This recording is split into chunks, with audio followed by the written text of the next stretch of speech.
This video is brought to you by BetUS Sportsbook and Casino. Okay, we have talked about so far this offseason at length free agent targets, draft targets, positions that they should address in this offseason, their own pending free agents, who they should re-sign and let go. But I want to, for this video, break down what I believe the Vikings are actually going to do. Starting with, over the cap has the Vikings at $63 million. To increase that cap space, my plan was to restructure Brian O'Neill, cut Ed Ingram, and cut Garrett Bradbury. In that case, you would go from $63 million to $78.6 million. What I think the Vikings will actually do. I think they'll restructure Brian O'Neill. I mean, it makes sense. You're going to keep him ideally to the end of his career. You want him to retire a Viking, albeit he had a down year, but you can trust that he will bounce back, no doubt. So I think they will do a simple restructure. Ed Ingram, I believe they'll follow suit with what I think the Vikings should do, as in they will cut him. He's clearly not in the cards to be a starter. They benched him last season for Dalton Reisner, and they had no problem cutting Lewis Seen when clearly there was no saving his career. Garrett Bradbury, I think they should cut him, but I think they will bring him back, which is really frustrating. But at this point, I cannot be surprised at this merry-go-round that we do, other Vikings content creators or even the Vikings themselves coming up with reasons for why a player who is mediocre at best, but more often than not a below average player, I don't give a damn what the advanced metrics say. We come up with reasons for why, okay, we just need to tweak this or tweak that, and suddenly they're going to be better. Bradbury has played 6 years in the NFL. Going into year 7, we know who he is. He is a bad center. But, okay, we need better guard play next to him, and suddenly he will be better himself. Well, by saying he needs better guard play, you're also saying that he needs to be babysat, that we need to constantly do double teams on one player, Bradbury, and whatever guard, the left or the right side on whatever particular play, all the time, nonstop, because he can't do it himself. When he goes one-on-one against a nose tackle, the result is almost the same. He gets forklifted off the line of scrimmage. So even though you have 5 starting offensive linemen on the field every single snap, because Garrett Bradbury needs help all the time, you've basically reduced yourself to the equivalent of 4 offensive linemen on the field every single snap. And then if they bring the blitz, oh, look out. But hey, he just needs better guard play. It's almost apples, not even almost. It is apples to oranges, this comparison, but it does have some similarities. Anthony Barr, he was no doubt a far and away better overall football player than Garrett Bradbury has ever been. But that isn't really saying much, because Anthony Barr was just a guy out there on the field having little to no impact. But the excuses we came up with, everybody else, not me, is that, oh man, you know what? He just needs to rush the passer, put his hand in the dirt. No, it doesn't matter how hard you stretch to reach up in the sky to pull down excuses to use. He is who he is, and that's never going to change. And that's exactly where we are right now with Garrett Bradbury. So I think they're going to bring him back. Why? Well, he knows the system. You know, a player is ass, respectfully, if all they can come up with is, well, he knows the system. Hey, what about his actual play on the field? What does he do on the field that's so great? Well, I don't want to talk about that, but he knows the system. So with my plan, restructuring Brian O'Neill, cutting Ed Ingram, cutting Garrett Bradbury, the Vikings would have went from $63 million to $78.6 million in cap to spend.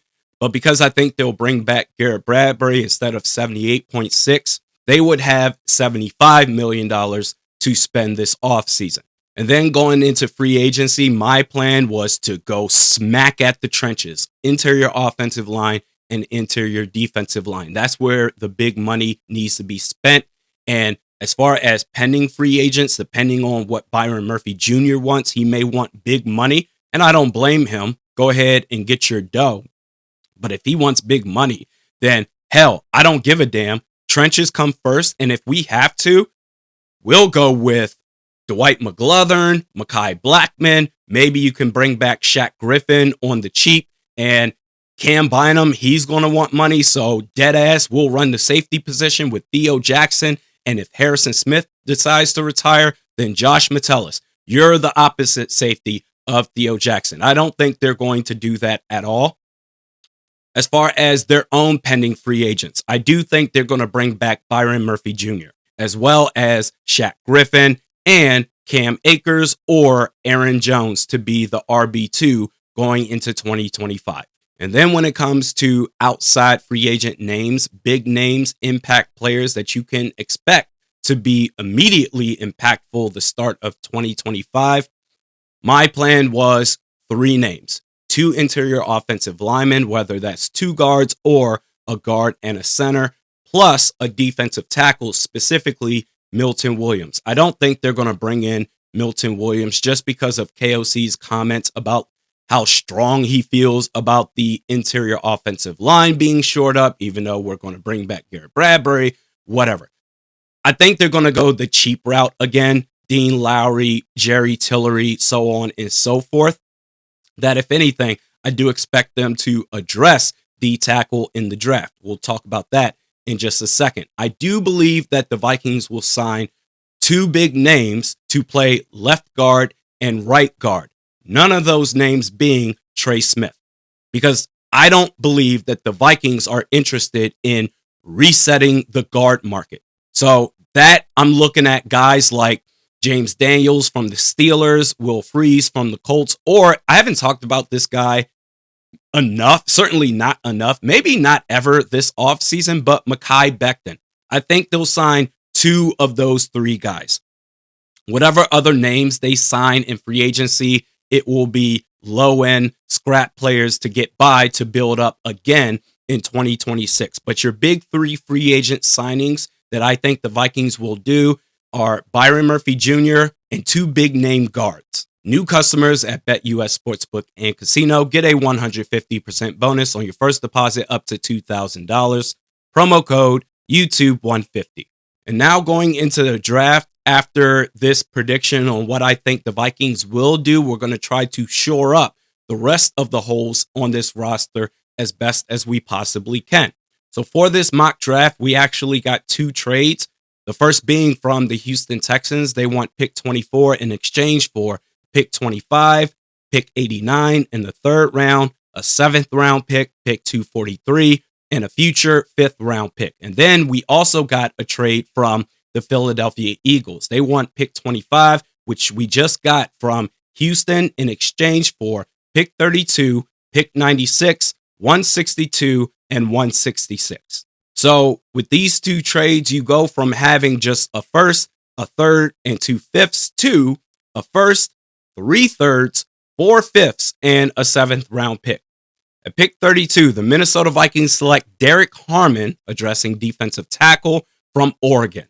At pick 89, Dylan Sampson, running back from Tennessee. Your second, 3rd round pick, pick 96, Kevin Winston Jr., safety from Penn State. Pick 97, Gunnar Helm, tight end from the University of Texas. Pick 140, Smale Modern Jr., linebacker from Georgia. 161, Jacob Parrish, corner from K-State. 162, Noel Williams, cornerback from Cal. 166, RJ Harvey, running back from UCF. And lastly, 243, Joshua Gray, interior offensive lineman from Oregon State. This, I believe, not in terms of exact names, this offseason plan, as far as what I believe the Vikings will do, it's more so the position group, if anything else. Your thoughts in the comment section below. Thanks to the folks at BetUS Sportsbook and Casino. We'll see you next time.